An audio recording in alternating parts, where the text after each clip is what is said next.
My beloved children, I see you where you are right now. Some of you are listening as the night settles outside your window. Some as the sun is just beginning to rise. And some in the middle of a long, quiet afternoon. I see the light on your walls, the dust in the air, the slow movement of your breath. Before we begin, tell me in the comments where you are listening from and what time it is where your heart rests at this moment. Tonight, I want to walk with you through heat and silence, through sand and hope, through the footsteps of a child whose love was stronger than fear. Now, dim the lights, maybe turn on a fan for that soft background hum, and let's gently ease into tonight's storytelling journey together. The desert breathes differently at dawn in northern Niger, near the edge of the Turner Desert. The year was 1998, and the morning of June 14th arrived without sound. No birds sang, no wind moved, the sand lay still, pale gold under a sky that had not yet decided whether it would be kind or cruel that day. A boy named Kofi stood barefoot outside a small clay house on the outskirts. He was 12 years old. His shirt was too thin, his trousers patched at the knees, and his feet were already toughened by years of walking on hot earth. In his hands, he held a cloth bundle tied with twine. Inside were 2 flatbreads, a small gourd of water, and a folded piece of cloth that once belonged to his mother. Behind him, inside the house, his father coughed. It was not a loud cough. It was the kind that steals air slowly, like a hand tightening around the chest. His mother sat beside the sleeping mat, her back straight, her eyes tired but alert, listening for every breath her husband took. For 3 days, Kofi had watched his parents grow weaker. The fever had come suddenly. First his father, then his mother. The nearest clinic was not in Agadas. It was farther south, beyond the dunes, near a trading post that only opened twice a week. No vehicles passed their home anymore. The old bus route had been abandoned years earlier. On June 13th, as the sun fell and the heat lingered in the walls, his mother had taken Kofi's face in her hands. "You are the strongest among us now," she whispered. Kofi did not cry. He nodded. Children in the desert learn early that tears waste water. He waited until dawn at 5:42 a.m. As the first light touched the horizon, Kofi stepped onto the sand road leading south. He did not know the exact distance, only that it would take at least 2 days on foot if the heat did not defeat him first. By 8 a.m., the sun was already burning. The desert began to shimmer, turning the air into glass. Kofi walked with his eyes fixed on the horizon, counting his steps in groups of 100. The way his father had taught him when they used to walk together to the well. At noon, the heat became a living thing. His mouth dried. His tongue felt heavy. He took only one small sip of water, wetting his lips, forcing himself to stop. He wrapped his head with the cloth from his bundle, breathing through the fabric to keep the sand out. At 2:15 p.m., his legs trembled. The desert stretched endlessly, a flat ocean without mercy. Kofi thought of turning back. He thought of lying down for a moment, and then he remembered his mother's hands. He kept walking. That night, June 14th, he slept beneath the open sky, using his bundle as a pillow. The stars above him were sharp and countless. He whispered his parents' names into the darkness, afraid that if he did not, they might fade. At dawn on June 15th, his feet were blistered, his lips cracked. He had only a few mouthfuls of water left. Around 9:30 a.m., he saw something dark against the sand. A group of traders. They were moving slowly with camels, heading north. When they saw the boy, alone, walking from the desert's heart, they stopped. "Where are you going, child?" one of them asked. Kofi lifted his head. "My parents are dying," he said. "I need the clinic near Chirozorin." The men looked at one another. One of them gave him water.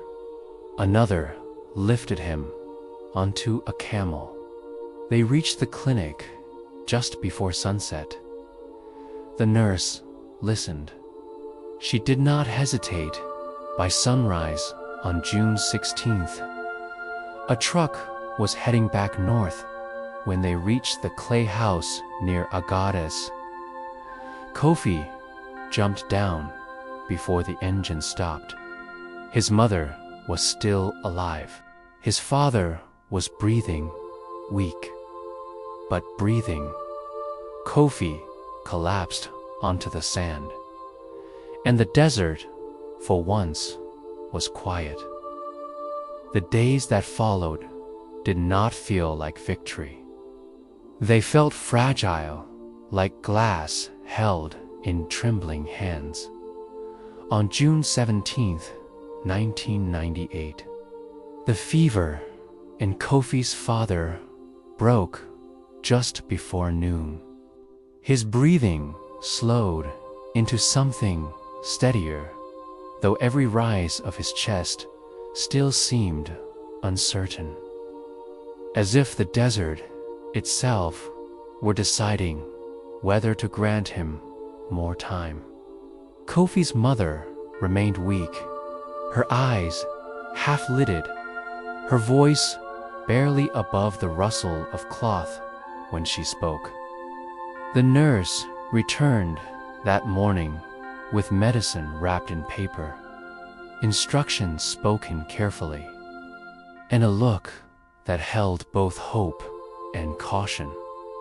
Kofi did not leave his parents' side. He learned to measure hours not by the sun's movement, but by breaths, sips of water, and the slight warmth returning to his father's hands. He slept, sitting upright against the wall, waking at the smallest sound. Outside, the desert resumed its ordinary life. Traders passed at a distance. Wind traced thin lines across the sand. Time moved forward, indifferent yet constant. On June 20th, his mother asked for food. It was a small request, a simple one, and it felt like a miracle by the end of June. His parents could sit outside in the early mornings, wrapped in blankets, watching the light grow. Neighbors came quietly, bringing grain, dates, and news. No one spoke loudly of what Kofi had done. In places like Agadez, heroism is not announced. It is recognized in silence. But something inside Kofi had changed. He still fetched water, still swept the floor, still listened more than he spoke. Yet sometimes, when he stood alone at dusk, his gaze drifted southward, toward the line where the desert met the unknown. The walk had carved something into him, deeper than blistered feet or thirst. It had taught him that fear could be carried, that love could become motion. Years passed. By 2005, a goddess had changed. Roads improved. Radios became common. News of the wider world filtered in with the dust. Kofi, now 19, worked with traders, guiding camels, translating for travelers, learning routes that crossed borders and languages. He sent money home. He listened to stories from men who had crossed seas and cities. But every time he returned, he sat with his parents in the evening, listening to his father's slow voice and his mother's laughter, softer now, but still bright. In August 2009, his father died. It was not sudden. Age and the desert take their time. Kofi was there, holding his hand, feeling the last warmth fade. His mother lived another 3 years, passing quietly one morning in March 2012, as the call to prayer echoed faintly from the town. After her burial, Kofi stayed by the grave until sunset. The sand was cool, the air still. He pressed his palm into the earth and whispered, "Gratitude instead of grief." He did not leave Agadez immediately. It was not until 2014 that he accepted a position with a humanitarian group working between Niger and southern Libya, guiding aid convoys through dangerous stretches of desert. He knew the land. He knew the silence. He knew how quickly hope could disappear without help. On October 3rd, 2016, during a heat wave that pushed temperatures beyond what instruments could comfortably record, a call came over the radio.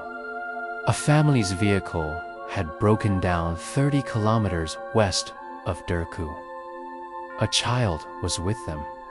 Water was running low. Kofi did not hesitate. As the convoy moved, the desert shimmered the way it had years before. The air pressed down. Memory walked beside him, quiet but present. When they reached the stranded family, the child was sitting in the shade of the vehicle, too large for his thin face. Kofi knelt and offered water slowly, carefully. "What is your name?" he asked. The boy answered. Kofi smiled, a small, steady smile. He stayed until the family was safe, until the engine roared back to life, until the horizon swallowed their fear. That night, under the stars, Kofi lay awake, listening to the wind move across the sand. He thought of his 12-year-old self, walking south with a bundle and a prayer. He understood then that the desert had not tried to destroy him. It had shaped him. Years later, when people asked why he chose this life, he never spoke of heroism. He spoke of footsteps, of walking when standing still would mean losing everything that mattered. And sometimes, when the night was very quiet, he spoke to the desert as one speaks to an old teacher. The stars listened, the wind softened, and the story rested, not in triumph, but in peace. Slow now. Let the images blur gently, like sand settling after a long walk. Let the heat fade into warmth, the silence into rest. Remember this, my children, love does not always shout. Sometimes it walks, sometimes it endures thirst and distance. Sometimes it carries others when the road is too heavy for them to walk alone. Blessed are those who move with compassion, for they turn barren places into paths of life. Blessed are those who do not wait for strength to arrive, but discover it along the way. Rest your hearts. Lay down the weight of the day. You are seen. You are guided. You are never walking alone. Amen.